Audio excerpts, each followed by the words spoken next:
जी हाँ मेरे दोस्तों, क्या पावर स्टार पवन सिंह का गाने बहुत ही ब्लास्ट लेवल का आने वाला है, भोजपुरी इंडस्ट्री में कहर मचा देने वाला है। क्या इस टॉपिक पर बात करने वाले दोस्तों। अगर चैनल पर नए हो तो चैनल को सब्सक्राइब कर दो, लाइक कर दो दोस्त।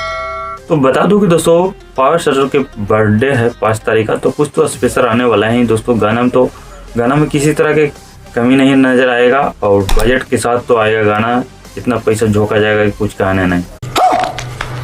अरे बाप रे, ये तो पैसा तो भरपूर लगाया जाएगा गाने में, किसी तरह की कमी नहीं रहेगा। अब गाना का बात है कि गाना किस टाइप का रहेगा, कि ऑडियंस को पसंद आएगा कि नहीं, वो तो गाना आने के बाद ही पता चलेगा दोस्तों। बात तो सही है। और गाना लिखे आशुतोष तिवारी। जो आशुतोष तिवारी हो तो भोजपुरी का ही राइटर हो, तो हमेशा गाना लिखते हैं, ऐसा नहीं। हाँ, हालांकि सब राइटर से बहुत ही अच्छा गाना लिखते हैं आशुतोष तिवारी, इसका गाना सही है। लेकिन भोजपुरी का राइटर ऐसा तो नहीं कि विदेश से ला दिए हैं राइटर, तो उनका सोच कुछ अलग रहेगा। ये भी तो भोजपुरी का ही राइटर है और म्यूजिक देने वाले हैं प्रियांशु सिंह। तो ये भी तो हर गाने में म्यूजिक डालते हैं, ऐसा तो नहीं कि। और एक और आने वाला है म्यूजिक जो कि दुबई से आने वाले हैं। क्या बोला तूने? हालांकि सुने हैं कि दुबई से एक म्यूजिक आने वाले हैं। तो अरे देवा, ये गड़बड़ है बाप। हाँ, म्यूजिक कुछ अलग होने वाला है।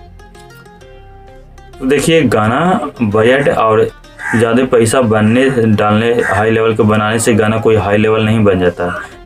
बात तो सही है। जब तक गाना में दम नहीं रहेगा, जब तक गाना में कुछ और ऑडियंस को पसंद नहीं आएगा, जब तक किसी को कहा नहीं जा सकता है कि गाना अच्छा है, हाई लेवल के जाएगा नहीं जाएगा। क्या बात कर रहे हैं बाबा। हाई लेवल के जाएगा तब कहेंगे पावर स्टार के दम, कहेंगे ट्रेनिंग वाने से नहीं कह देंगे कि हाँ पावर स्टार पवन सिंह में ट्रेनिंग में आ गए। ट्रेनिंग वाने से कुछ नहीं होता। ट्रेनिंग में आने तो सब गाना आ जाता है, एक नॉर्मल गाना भी आ जाता है। तो ट्रेनिंग वाने से पावर स्टार को नहीं कहा जाएगा। जब स्त्री 2 का गाना आया था तो 400 मिलियन, इतने कम समय में जो 400 million power star Pawan Singh का जो गाना क्रॉस किया है स्त्री 2 के गाने पर, अगर उतने समय में ये जो पावर स्टार पवन सिंह का स्पेशल गाना आना है पर डे के दिन, उतने समय में अगर 400 मिलियन क्रॉस कर देंगे तब कहेंगे कि पावर स्टार पवन सिंह में दम है। ऐसे नहीं कहेंगे भाई कि पावर स्टार पवन सिंह में दम है, क्योंकि 100 मिलियन और 50 मिलियन तो सब लोग ले आते हैं यार, सब लोग ले आते हैं। हाँ बिल्कुल एकदम सही।